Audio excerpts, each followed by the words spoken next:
So, Paul, you're celebrating 25 years of Quest. That's quite an achievement, isn't it? Amazing. Does it seem like a long time or a short time? It actually feels like, looking at the number, feels like a long time.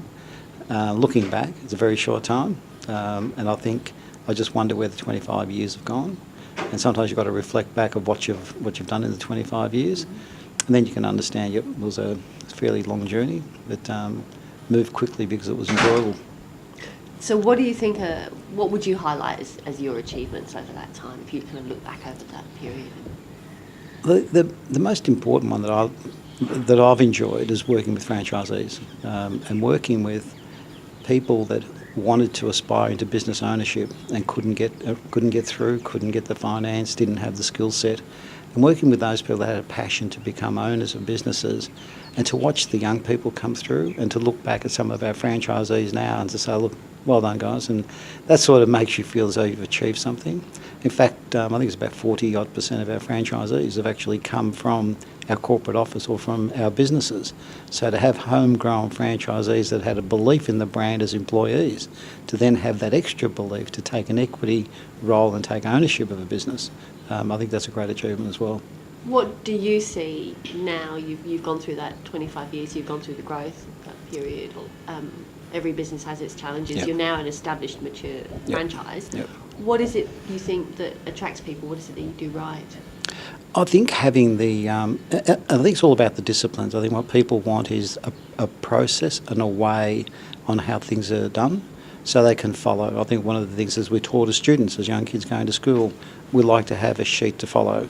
There are very few people that aspire to be entrepreneurs and take 100% risk themselves, that prefer to follow in proven businesses that have a very streamlined process of how to follow. And they're people that are saying, I'm prepared to risk my capital, knowing that there's a process out there that has worked. So when you started out, I think you also said that you celebrating 40 years in yes. catering and hospitality. So yes, that's another great achievement. When you started out, did you have a vision that the business would look like this now? Interesting question, and you get asked that, especially when you reach these milestones. And I never had the vision in terms of how big it would be, but I knew I wanted to build a large group. And where we are today is probably from my passion to do something better than what I did last year. So every time every year we reviewed what we achieved. It was all setting the plan for the next year, the next 5 years. And I think by continually doing that, it's then when you get to 25 years and you look back and say, wow, that's big. Would I ever thought we would have had 150 plus properties? Probably not. But that's what happens, and you keep going.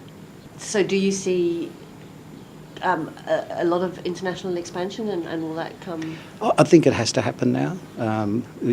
When we built Quest, it is a transportable brand. We learnt a lot when we went to New Zealand as to how to do business. It took us a while to get New Zealand right because we're dealing with different cultures. We will definitely expand overseas.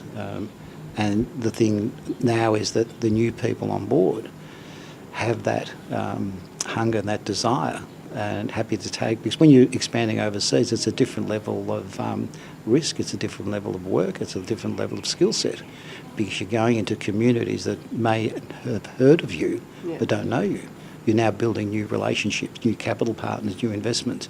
Your customers may know you because people travel globally, and we deal with global brands, but at the end of the day, it's getting the business up, and that's when you're dealing with local communities. So how do we invest in the local community to get them to make sure that they understand what Quest is and how Quest can be part of their community? And we did a lot of that, and I think when we went into the regional market and worked very hard in the regional markets, and having done that as a motelier, the regional markets are very hard because people think that you can just step into their community and they accept you. Well, not really. You've got to work your way, and it's like building any relationship. We can take you out for lunch, but that doesn't mean we've got a relationship. That takes a lot of work, and the community will accept you. Once they accept you, then they become part of you. When New Zealand, when the Kiwis accepted the Quest brand as their brand, they now become our customers in Australia because they're staying in their brand. And that's when we expand overseas. it's the business that we go into or the markets we go into, they'll become the brand, the Quest will be their brand, and they'll be coming to visit it in Australia as well.